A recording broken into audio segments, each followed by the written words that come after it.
CBN Professional. Uma parceria com o jornal Valor Econômico.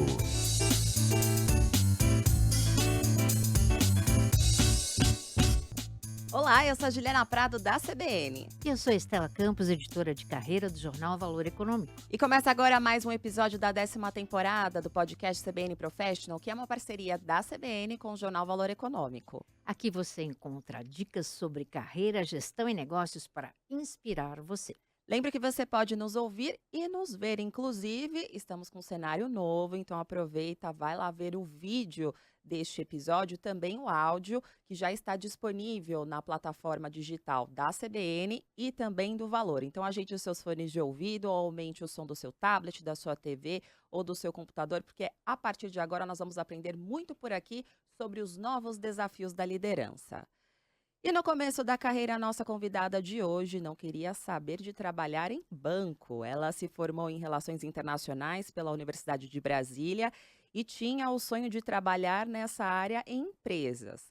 Ela até chegou a estagiar e ser contratada em uma siderurgia, mas a empresa fechou e ela começou a dar aulas de português para concurso. Bom, foi aí que a sua mãe a convenceu a prestar concurso para trabalhar no Banco do Brasil, né?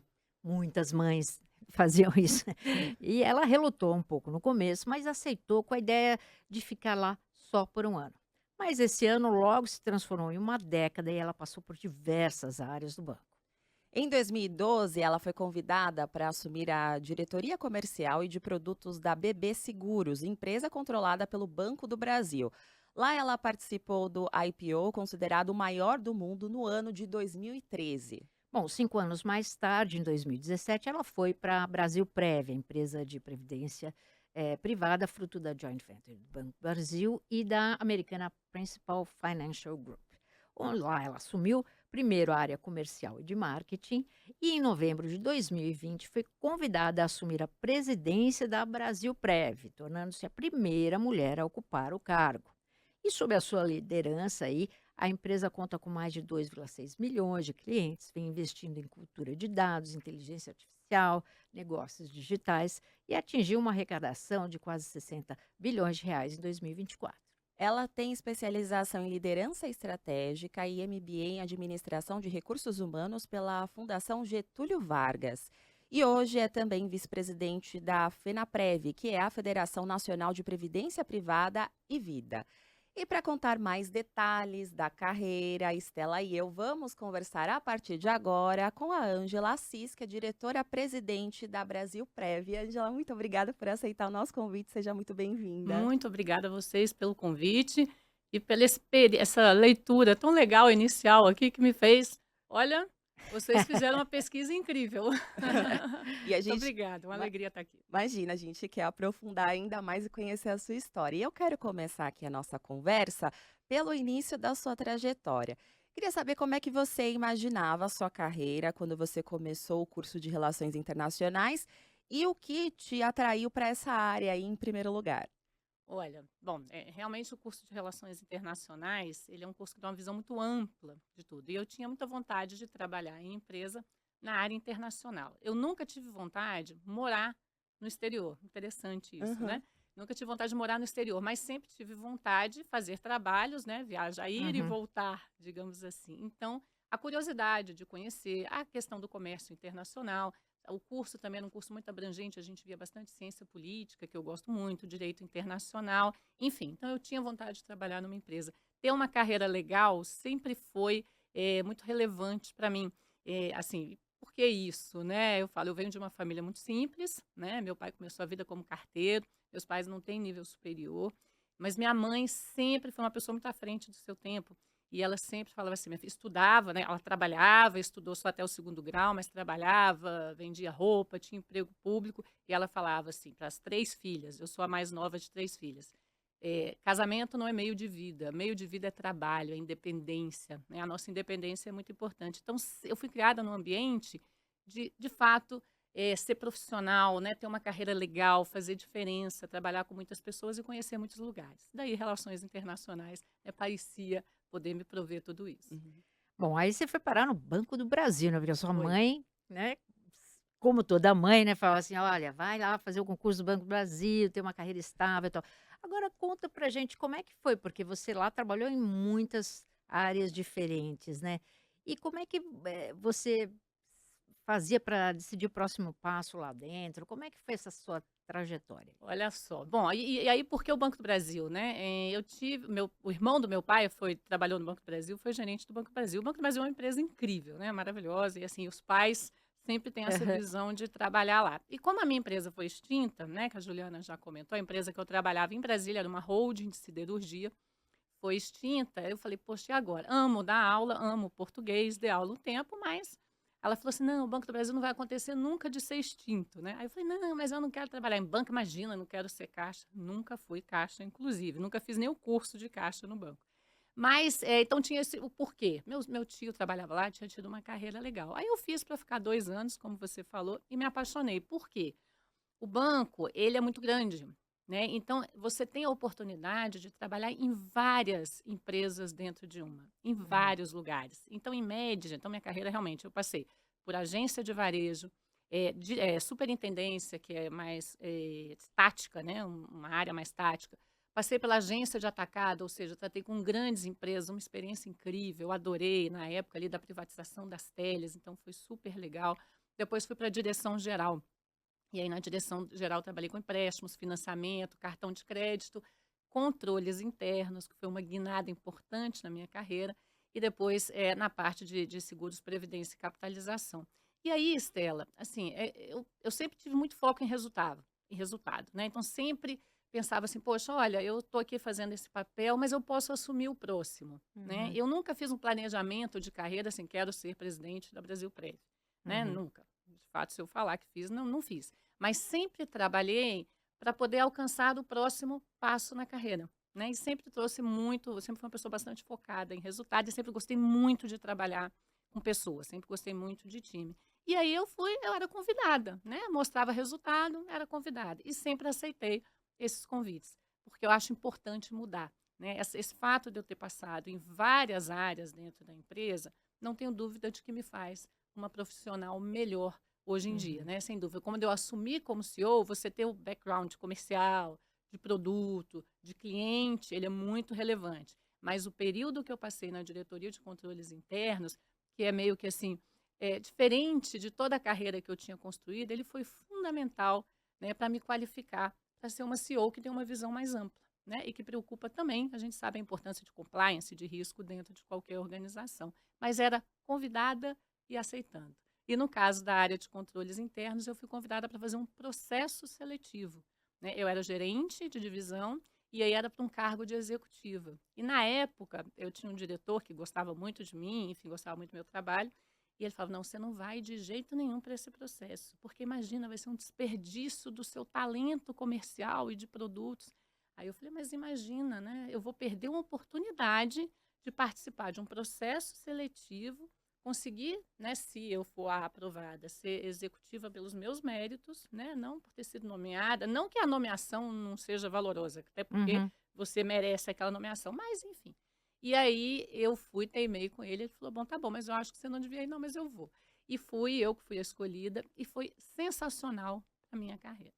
Quer dizer, o primeiro cargo de liderança, né, que você assumiu, como é Não, que foi? de liderança eu assumi desde um ano de banco, Ah, né, já que foi era no já começo. era, como eu comentei, eu não fui caixa, não queria ser Uhum. caixa, nunca quis, porque é uma função super importante, foi super importante, mas para mim, eu gosto de interação, de conversa, de atividade, então assim, né, não queria sempre trabalhar com a equipe. E aí, um ano e pouco de banco, muito nova, né, ainda dentro da empresa, eu fui nomeada gerente de expediente, que foi minha primeira função de liderança. Então, quando eu olhando o banco, né, 32 anos que eu tenho 31 de liderança, né, de trabalhar Uhum. com equipes, que é o que eu gosto de fato. Uhum. E olhando para Ângela lá do primeiro ano para essa líder de hoje, o que que você aprendeu, assim? O que que você leva de lá até aqui? Eu evolui bastante em algumas questões. Primeiro, eu aprendi e muito cedo, e isso foi muito bom na minha carreira, que eu preciso trabalhar com pessoas diferentes de mim. E eu preciso enxergar a qualidade das pessoas diferentes, né? Porque, por exemplo, eu sou uma pessoa muito rápida, Eu sou uma pessoa muito agitada, muito ativa e focada, né? E aí, pragmática. E aí, eu queria trabalhar só com gente assim, no início da carreira, muito novinha, né? Eu até conto uma história, enfim, interessante, porque eu pedi para tirar um funcionário da minha equipe, porque ele não era igual aos outros que eram parecidos Aham. comigo, né? E aí ele foi para uma outra equipe e na outra equipe ele foi super bem. E aí foi um aprendizado grande para mim. Eu não tive competência enquanto gestora de tirar o melhor, de olhar o potencial dele. Então isso foi um grande aprendizado. Então desde muito cedo, ainda bem, eu tive esse aprendizado. Então essa questão de diversidade, né, de pessoas que pensam diferente, isso para mim é muito evidente desde muito cedo. Então essa foi uma grande lição. Quanto mais alto o cargo que você vai chegando, é mais importante você exercitar uma escuta, né? E como eu sou muito agitada, eu tenho uma dificuldade, né? Eu tendo a responder pela pessoa, né? A querer Uhum. já agir. Então, também trabalhei bastante nessa questão de ser mais, ter mais paciência, ouvir mais, né? E poder se manifestar depois. Paciência é uma questão que Deus não me proveu na vida, né? Então, eu busco bastante. De fato, eu não sou muito paciente. Então, isso foi um grande aprendizado. Aprendi na minha carreira, assim, que é muito importante você trabalhar com os outros. Isso não tive grande dificuldade, porque eu sempre gostei muito, né? Mas a importância das pessoas te apoiando e de você fazer as pessoas crescerem também é muito relevante. Então, essa visão foi muito forte para mim. E eu diria que talvez um ponto relevante, eu sou uma pessoa muito transparente, né? Eu sempre fui na minha carreira. Então, eu nunca tive medo de me manifestar, e que fosse para um chefe, que fosse para um colega lateral, que fosse para um colaborador, né, que trabalhasse comigo, sempre me manifestei muito.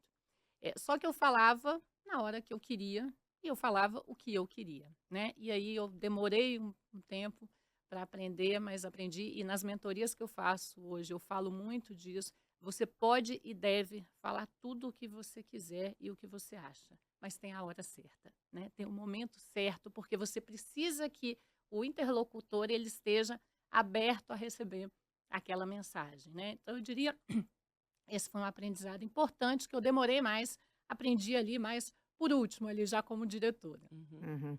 Agora, você contou aí já que quando você assumiu, né, o cargo, né, como diretora-presidente, foi a primeira, né, mulher a ocupar esse cargo. Você já falou em alguma entrevista, você sentiu um pouco aquela síndrome da impostora, né, que é uma coisa que muitas Uhum. executivas já vieram aqui no podcast, já contaram. Como é que você lidou com isso? Isso já tinha acontecido alguma outra vez com você? Conta pra gente.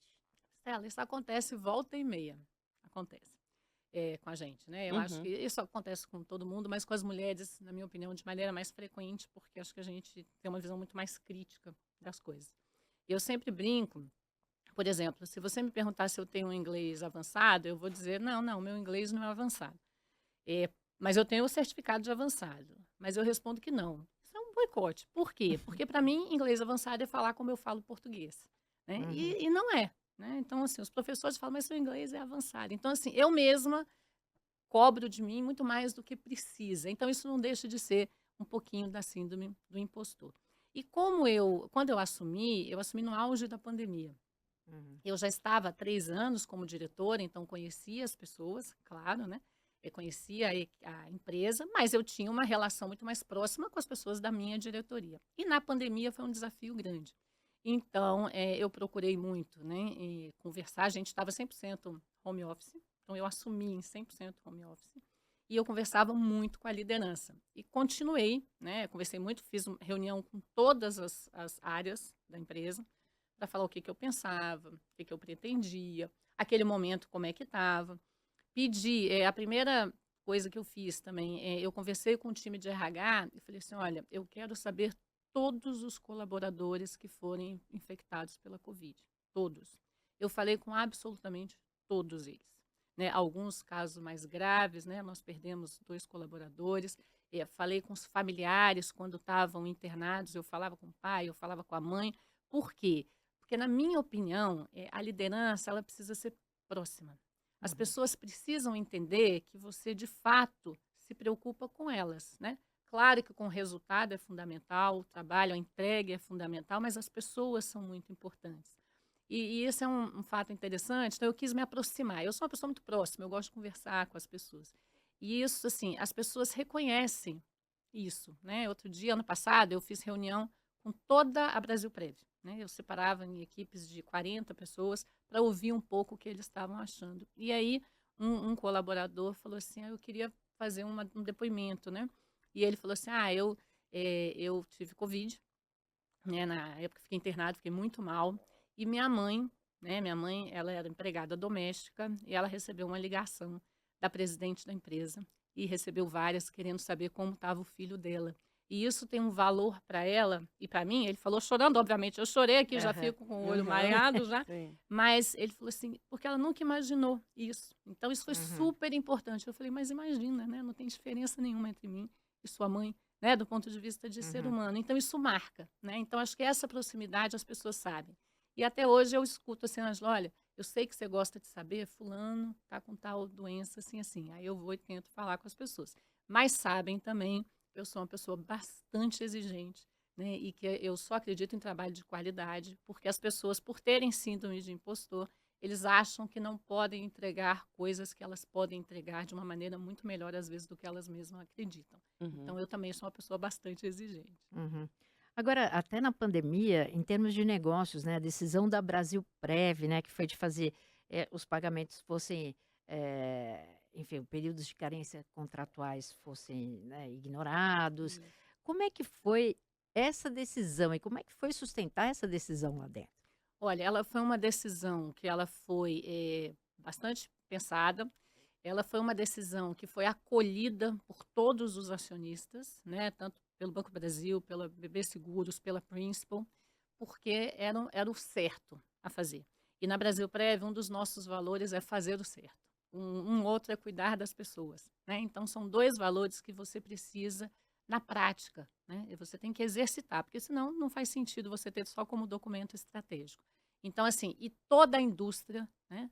Vamos ser honestos, a indústria toda adotou esse procedimento, né? Então, a Uhum, gente não olhava carência, a gente não respeitava a carência entre, né, os resgates, porque você tem um período uhum, regulatório de 60 dias. A gente não ficava pedindo documento para comprovar, enfim, a gente acreditava nas pessoas.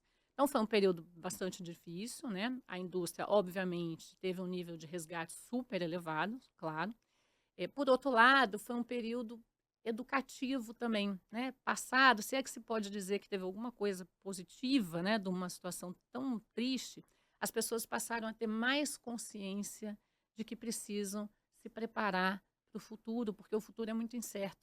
E elas precisam pensar nas famílias, né? Principalmente aquelas pessoas que são ali responsáveis financeiramente pelas famílias que precisam pensar. Então a gente viu também uma procura maior por previdência. Também teve um aumento de venda, assim, a gente também vendeu, né, no cenário que era tão complexo, mas a gente teve uma venda, mas de fato o resgate foi muito maior. Mas foi uma decisão certa, ética e aderente aos nossos valores. Angela, deixa eu só voltar um pouquinho na sua carreira, que tem um ponto muito importante, que você participou do IPO da BB Seguros, Seguridade, né? isso. Como é que foi participar disso e o que isso representou aí para sua carreira? Olha, foi assim, incrível, né? Primeiro foi uma experiência de conversar com o investidor, né? Então nós formamos grupos, tinham vários grupos, e nós éramos três diretoras, três diretores, dois foram no IPO, eu fui escolhida para ir, eu fiz América Latina, né? E visitando com pessoas do banco também, para fazer a venda, de fato, da uhum, empresa. Então, assim, a gente falar do negócio me ajudou muito na perspectiva de futuro, porque eu precisava falar do que eu enxergava como diretora para essa empresa no futuro. A interação com investidores, né, foi totalmente diferente. Eu não tinha tido essa experiência na minha carreira, ainda Uhum. mais investidores externos, investidores estrangeiros, né? Então, assim, você tinha perguntas muito variadas aí sobre, né, o Brasil como um todo e não só sobre o business. Então, foi uma oportunidade de conhecimento, de enriquecimento profissional muito grande, um desafio grande, né? Uhum. O desafio do idioma também, enfim, participei também de reunião em inglês também, acaba sendo um desafio, mas foi super gratificante, porque foi o maior IPO do mundo, né? E eu tive a oportunidade de receber um prêmio em Nova York, por isso com o diretor na época, né? O diretor-presidente na época, que era o Labuto, e a gente foi receber, né? Porque foi reconhecidamente talvez até um dos maiores ainda que tenha, Uhum. porque depois o mercado Uhum. fechou, né? Sim. Ficou complexo, depois veio o Covid e tal. Enfim, e aí não se teve também oportunidades desse tamanho, mas me enriqueceu muito profissionalmente. Agora, na tua gestão aqui da Brasilprev, né, vamos falar sobre inovação, digitalização do negócio, assim. Desde que você assumiu aí a liderança, a empresa foi eleita 2 vezes aí como uma das 20 mais inovadoras pelo MIT. E no ano passado ampliou aí a implementação da inteligência artificial, teve 50% aí a mais de negócios concluídos ali nesses canais digitais, né, em relação a 2023. Eu queria saber como é que começou essa transformação e assim, quais foram os riscos e as oportunidades aí desse processo? Olha, a gente começou, até antes de eu ser presidente, né?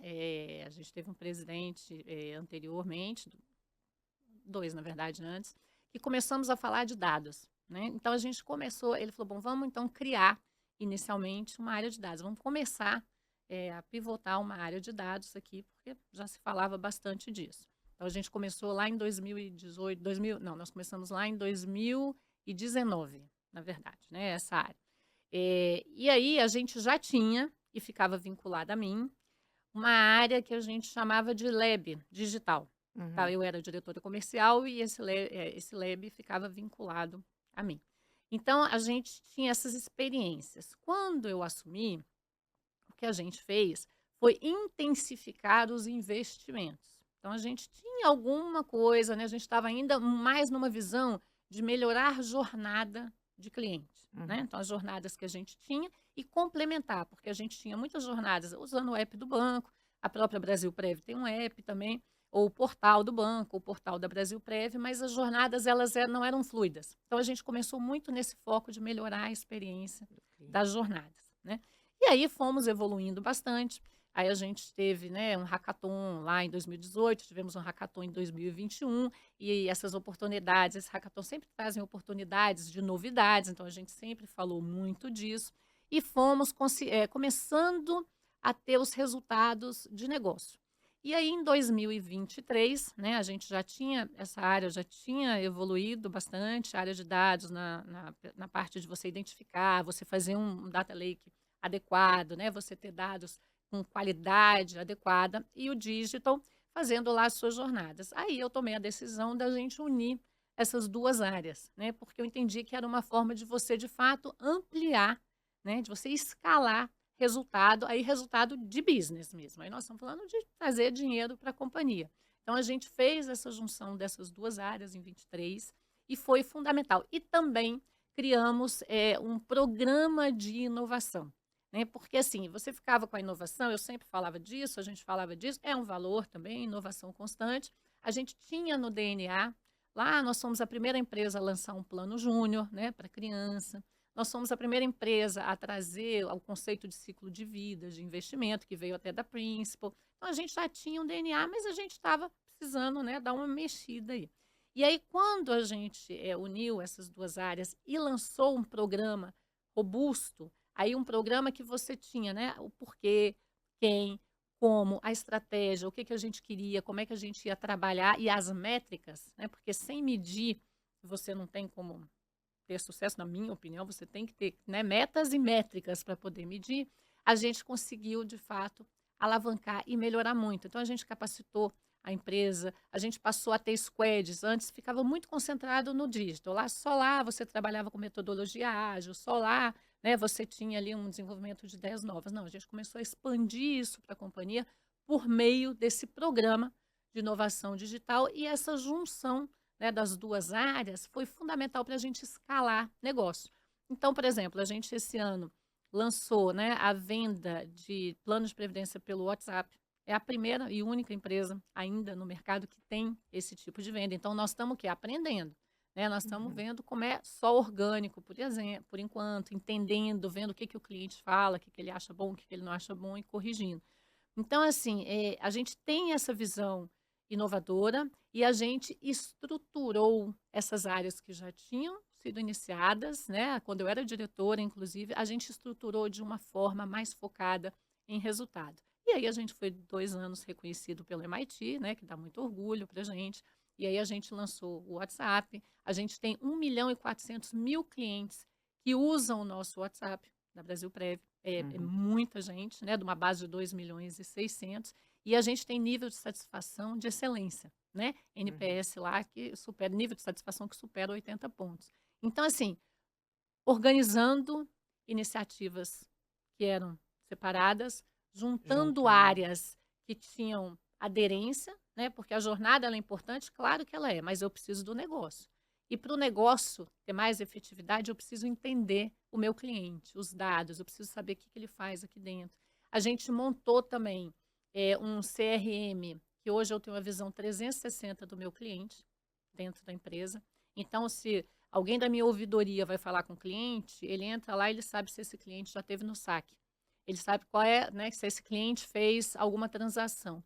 E, por trás disso, eu tenho a área de dados dizendo assim, olha, esse cliente é um cliente propenso a fazer aporte no final do ano, esse cliente é um cliente propenso a sair, então faça um trabalho de retenção, faça uma consultoria para ele. Então, assim, muitas ferramentas, investimento bastante parrudo, né? A gente investe aí, eu diria que nos últimos 10 anos, talvez 500 milhões falando só em dinheiro para projetos, não estou falando em folhas de pagamento de pessoas alocadas, estou falando em ferramenta, em desenvolvimento. A gente conseguiu investir bastante para ter uma visão 360 do cliente e passar a ter resultado financeiro a partir, e de satisfação, que é muito importante, né, a partir dessa melhora e desse uso de dados e dessa melhora das jornadas. Então, assim, juntar as áreas e ter um programa definindo o que a gente faz foi fundamental. Agora, como é que foi a preparação das pessoas, né, da empresa para essa transformação digital?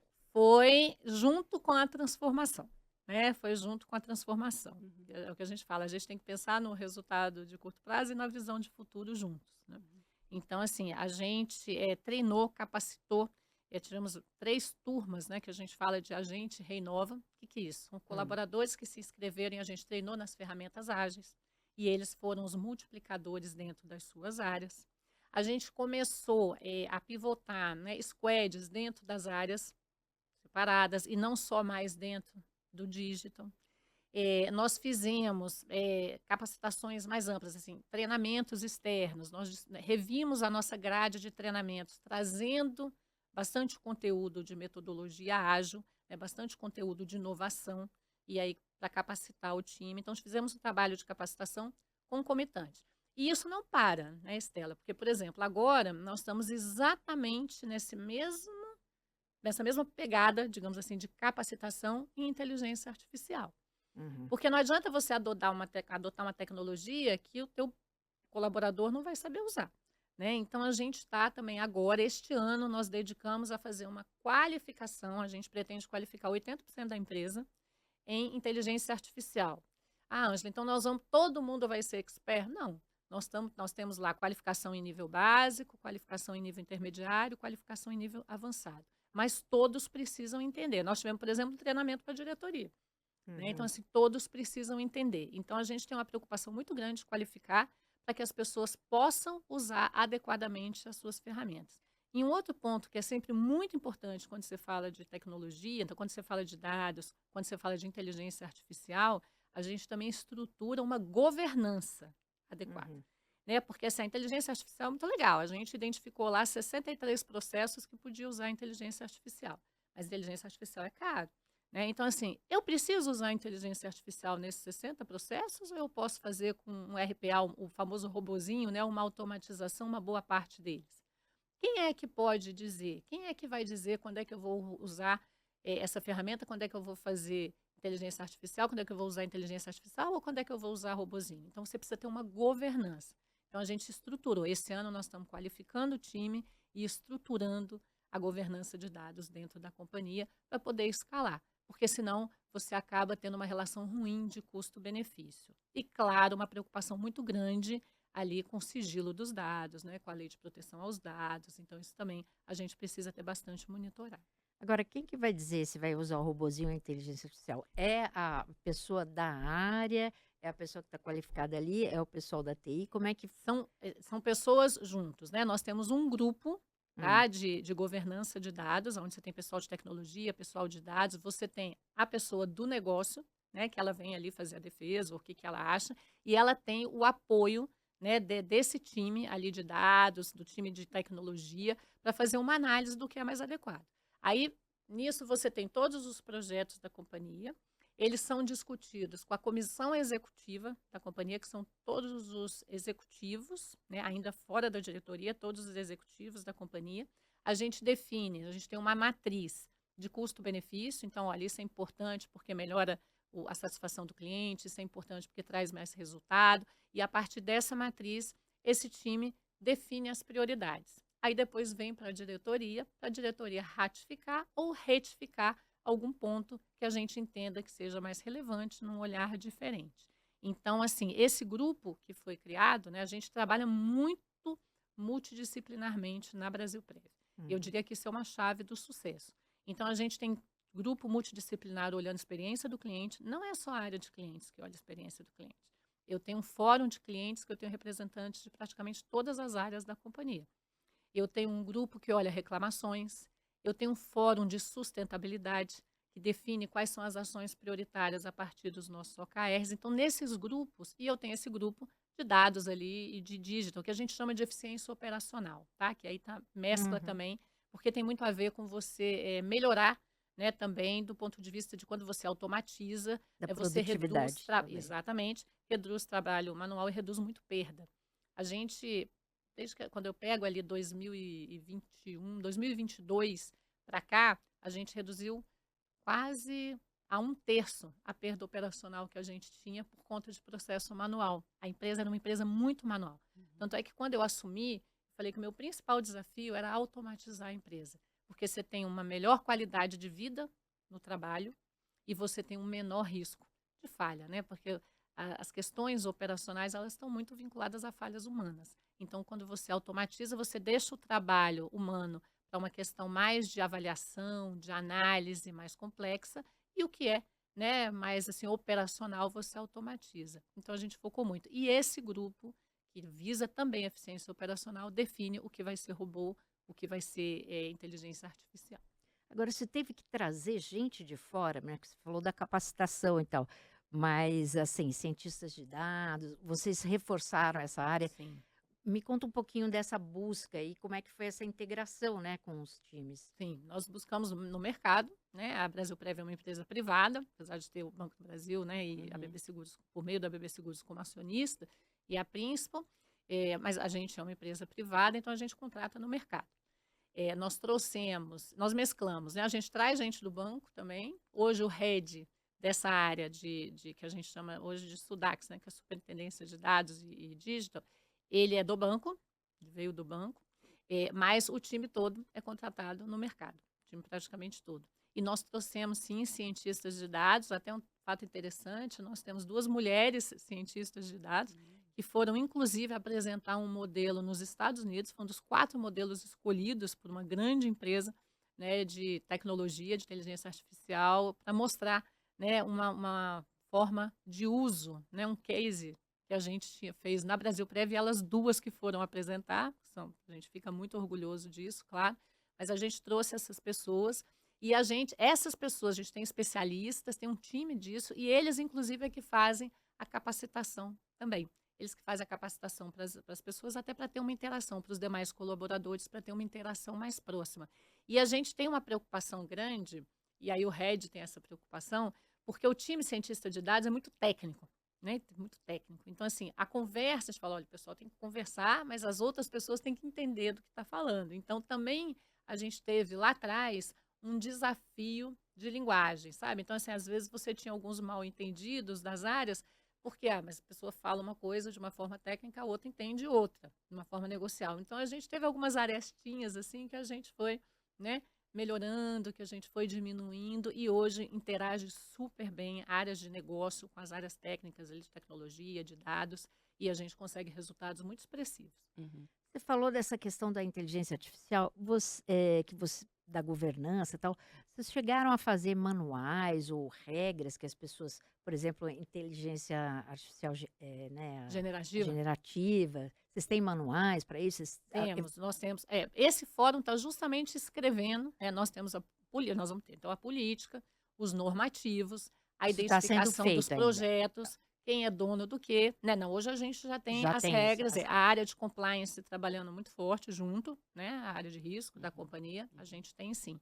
E a gente a gente já usa IA generativa, né? E a gente tem um case muito interessante de IA generativa, que a gente tem uma jornada no nosso app, que é uma jornada de realocação de investimentos. Então, a Previdência é um produto que ela tem uma vantagem que você tem vários fundos, você pode ter vários fundos no seu plano de Previdência.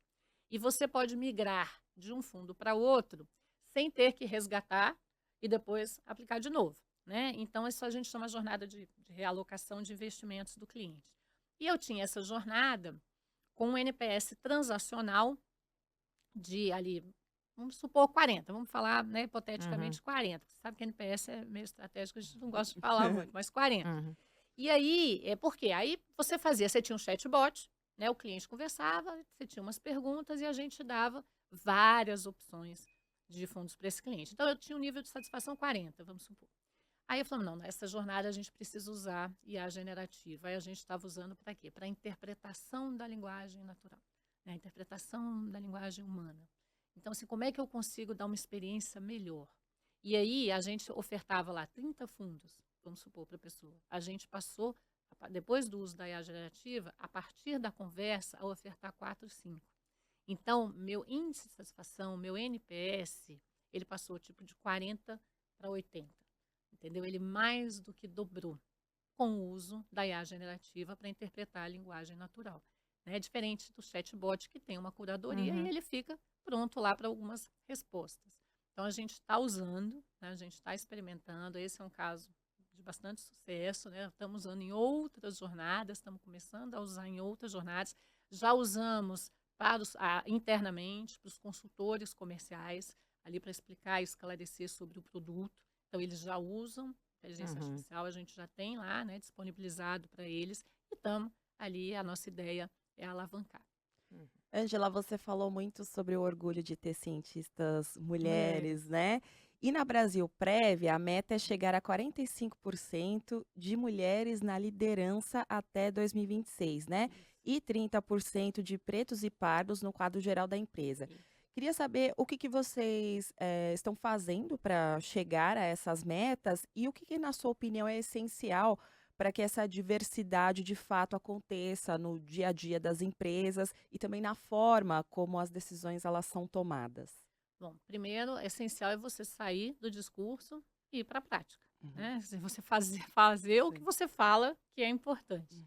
Então, a gente também, lá em 23, lançou ali os indicadores, né, de ASG da companhia. Então, a gente tem essas metas que você falou, 45% de mulheres até 2026. Hoje eu tenho 42%. 30% de pretos e pardos, hoje eu tenho 26%. A gente também tem um número que a gente se orgulha muito, que a gente tem 17% do nosso quadro de colaboradores 50 a mais. Né? Isso, em média, ali pesquisas dizem que as empresas não têm nem 10%. Então, a gente tem isso também. E aí nós temos ações afirmativas para poder entregar esses indicadores. Então, em relação a mulheres em liderança, por exemplo, nós desenvolvemos, né, nós iniciamos um programa de mentoria e a gente destina, de mentoria com foco em liderança, e a gente destina 70% das vagas para mulheres. A gente fez ali um recrutamento de jovens aprendizes em situação de vulnerabilidade e a gente destinou 70% para meninas pretas e pardas.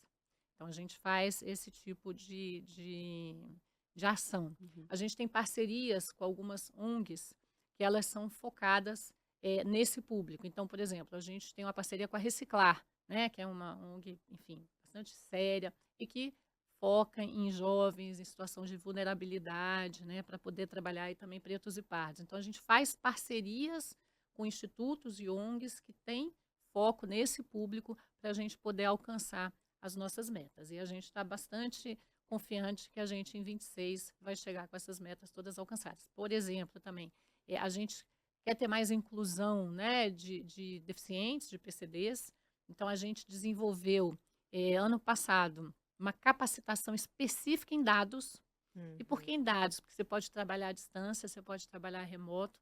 Então, a gente fez um processo aberto de inscrição, recebemos 400 inscrições, né? A gente tinha ali 13 vagas e capacitamos pessoas com deficiência para ser analista de dados, né? Então, assessores ali na área de dados. Alguns nós trouxemos para a empresa, eu não tinha vaga para todos, mas nós qualificamos para o mercado e continuamos com essa ação vigente na companhia para fazer uma nova turma agora em 24. Então, a gente tem ações específicas e a gente chama ONGs e institutos que tenham mais competência em relação ao tema e um trabalho mais robusto para ajudar a gente a atingir as nossas metas. Uhum. E detalhe, né, quando você olha o mercado financeiro, tem pesquisas que mostram que a população brasileira, né, a maioria é mulher, né? O último censo aí do IBGE mostrou isso, e você tem em torno de 35% de mulheres em cargos de liderança.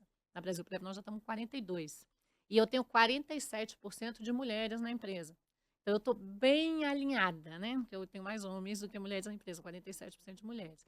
E sempre que a gente tem um cargo, né, que vaga por algum motivo, a gente analisa e, claro, que se você tiver colaboradores, né, se você tiver candidatos que têm a mesma condição de entrega, de competência, de currículo, que vá bem na entrevista, e um for um homem e um for uma mulher, a gente prioriza as mulheres. Se for branco, pretos e pardos, a gente prioriza os pretos e pardos. São ações práticas. Uhum. Agora, pensando em termos de negócios aí da Brasilprev, a gente, como é que vocês fazem para atrair mais jovens para a Previdência Privada? Eu não sei se ainda é um valor para a juventude, eles têm essa noção. Quais ações vocês têm feito para isso? Assim, a gente trabalha para atrair, né? Infelizmente, a gente não atrai como a gente gostaria, né? A gente gostaria de atrair muito mais. Mas, infelizmente, a educação financeira é muito distante do ideal no Brasil, né? As pessoas não pensam no futuro. Então, assim, essa é uma preocupação de todas as empresas, né? Porque você precisa começar cedo, porque Previdência, quando você fala, você está falando de investimento de 20 anos, de 30 anos. E aí, você pode começar com 50, 100 reais, não tem problema, porque ao longo da sua vida, quando você for mudando sua carreira, melhorando, sendo promovido, você vai aumentando a contribuição, é um produto bastante flexível. Então, assim, as pessoas precisam começar. Mas as pessoas, quando são muito novas, elas acham que não tem que ter preocupação com o futuro, né? Então, esse é um dilema. O que a gente faz especificamente na Brasilprev? A gente tem um programa que a gente chama Foca nos Sonhos, que a gente instituiu há 3 anos e que a gente atua muito nas mídias digitais, né? E aí a gente tem alguns influencers que a gente faz parceria. Um que gosta de viagem, uma mãe nova, né, que fala de filhos, um que fala de esporte, enfim, com diferentes visões e perfis, para a gente tentar atrair esse público jovem. Então, a gente não fala da Brasilprev, a gente fala da importância de você pensar no futuro, né? E, assim, a gente tem tido bastante sucesso assim, nas visualizações, né? São milhões de visualizações, né? A gente tem parcerias com influencers também mais jovens aí que falam de educação financeira. A gente tem no portal, né, da Brasilprev, a gente tem um portal que chama Futured, que ele é um portal aberto para qualquer pessoa, onde a gente traz curso de educação financeira para as pessoas e curso de educação previdenciária. E a gente tem um projeto que chama Projeto de Vida na Ponta do Lápis, onde, em parceria com a Trevisan, Escola de Negócios, que a gente faz palestras sobre educação financeira em escolas, né, de segundo grau, em escolas públicas, principalmente, tentando também atrair esse público mais jovem, tentando criar a consciência de que é importante você pensar no futuro, né? Então, assim, são ações que a gente faz, mas não é um desafio fácil, Estela, não é, né? Eu penso em mim, quando eu era nova, eu não pensava em economizar, e infelizmente até hoje as pessoas não pensam. O que eu falei, né? A pandemia veio bastante essa consciência. A reforma da Previdência, você lembra que foi antes da pandemia, ela estava ajudando muito nessa discussão, né? Olha, nós agora vamos aposentar, não é mais com 50, não é mais com 60. Então, ajudou muito. Aí veio a pandemia, né, matou o assunto. Mas a pandemia, as pessoas que passaram pela dificuldade ficaram mais atentas, né? E aí voltaram ali, as pessoas viram valor na indústria.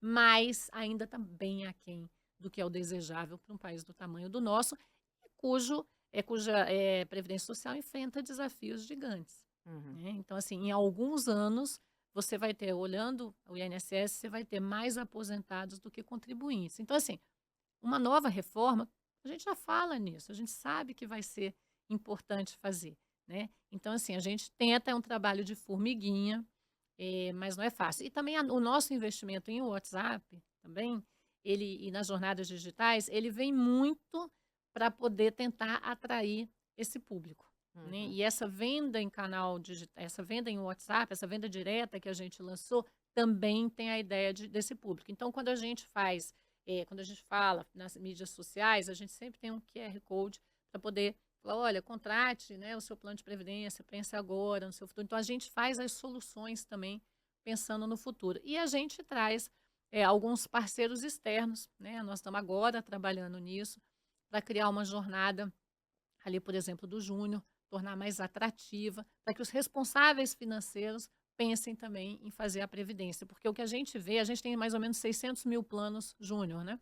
O que a gente observa é que quando os pais, ou os avós, ou os tios, enfim, fazem um plano de previdência para os seus filhos, e ele faz 18 anos, ele não resgata tudo. Ele continua, ele tem o resgate, se precisa agora para uma viagem, para um carro, mas ele cria a cultura. Porque a educação financeira tem que começar em casa, né? Era em qual local que deveria iniciar. Então, a gente tem várias ações tentando buscar o público mais jovem, mas, infelizmente, é um desafio muito grande para a indústria como um todo. Bom, para fechar a primeira parte desse podcast, a Estela tem mais uma pergunta, né, Estela? Então, a gente sempre fecha aqui com uma dica que você daria aí para quem está começando num cargo de liderança. Para quem está começando num cargo de liderança, bom, primeiro, para não cometer o erro que eu fiz lá atrás, né? Escolha pessoas diferentes de você para trabalhar com você. Porque senão vai ser sempre o resultado que você daria, né? E pessoas diferentes não. Vai ter um resultado além do que você daria. Enxergam coisas diferentes. Segundo, pratique o que você fala. Porque não tem nada pior do que discurso diferente de prática. Eu falo assim, para mim, liderança, e eu pratico isso, para mim tem um tipo de liderança, na minha opinião, Ângela, a liderança pelo exemplo. Então, se eu falo que é importante, eu faço igual quando eu sou acionada. Então, eu comento, né, que eu sou muito rápida para responder as coisas, e eu falo, gente, a gente tem que ser rápido, tem que ter senso de urgência. Aí você me pede uma coisa, eu demoro um mês para resolver. Não faz sentido. Então, haja de acordo com o que você fala, seja coerente. Isso é muito importante. E trabalhe com pessoas diferentes de você. E converse muito. Legal. Bom, agora a gente vai para a nossa parte final, que é o nosso quadro de dicas. Ângela, eu queria saber o que você faz para desconectar do trabalho, cuidar do seu bem-estar em meio a tanto trabalho. Olha, eu vou para Brasília, eu me revigoro lá com a minha família e com os meus cachorros. Eu sou uma louca por cachorro. Eu sou apaixonada por cachorro. E eu gosto muito de ler também, livro policial, normalmente. E gosto de assistir séries também, séries policiais. Tem alguma dica aí, alguma né? favorita pra gente anotar aqui? Eu tenho 2 dicas que eu, enfim, gostei muito de séries, né? Que é Blacklist, que é uma série que já acabou, não passa mais, mas tem na Netflix, eu acho genial. E tem uma que eu gosto muito, ela é de advogada, ela é muito interessante, que chama O Poder e a Lei. Ela está em 3 temporadas só, estou esperando a 4ª chegar, mas é super legal, porque você desliga, né? E elas são inteligentes, e isso é o que eu gosto, sabe? Aguça, né, o seu sentimento, assim, poxa, o que será que vai acontecer? Como é que vai acontecer? Então, são séries muito inteligentes, eu gosto muito. E o livro que você tem aí para indicar de policial, enfim? O livro que eu tenho para indicar não é policial. Não é? Eu digo que é o livro mais bonito que eu já li na minha vida, que é O Sol é para Todos. Harper Lee, ganhador de um prêmio Pulitzer, mas ele é um livro que ele é triste de certa forma, mas ele é um livro lindo que ele precisa ser lido por todo mundo. Fala ali de preconceito, de discriminação, mas fala também da generosidade, né, de pessoas que lutam pelo que é certo. Então, assim, O Sol é para Todos. Esse livro, na minha opinião, é imperdível. Bom, Ângela, eu gostaria muito de agradecer aqui a sua presença, por ter compartilhado tantos aprendizados. Eu espero que você volte em outras oportunidades aqui. Obrigada, é só me convidar, foi um prazer, Estela, foi um prazer, Juliana. Sucesso para vocês e muito obrigada. Foi muito legal estar aqui. Obrigada. A gente conversou com a Ângela Assis, diretora-presidente da Brasil Prev. Estela, eu não te vejo no próximo episódio, Puxa. porque estou indo embora depois de 10 anos na CBN e 4 aqui no CBN Professional, mas você vai ficar em ótima companhia, não vou dar um spoiler de quem... Tá bom. Mas Vamos eu acho que eu manter não... É, o exato. segredo. Mas eu vou continuar sendo ouvinte, então eu ouço você no próximo episódio, combinado? Tá bom, Juliana. Boa sorte aí, viu? Obrigada, viu, Estela? Agora eu vou ficando por aqui em mais um episódio da nova temporada do podcast CBN Professional, que é uma parceria da CBN com o jornal Valor Econômico. E se você gostou desse episódio, mande as suas sugestões e críticas também construtivas para o e-mail cbnprofessional@cbn.com.br. E se você quiser saber mais sobre o que a gente abordou aqui, entra lá no site do Valor Econômico. Os trabalhos técnicos desse episódio são da Débora Gonçalves e a sonorização é do Cláudio Antônio. O roteiro e a produção deste episódio foram feitos pela Estela Campos, pela Bárbara Nor e por mim, Juliana Prado. Beijos para você e até uma próxima oportunidade.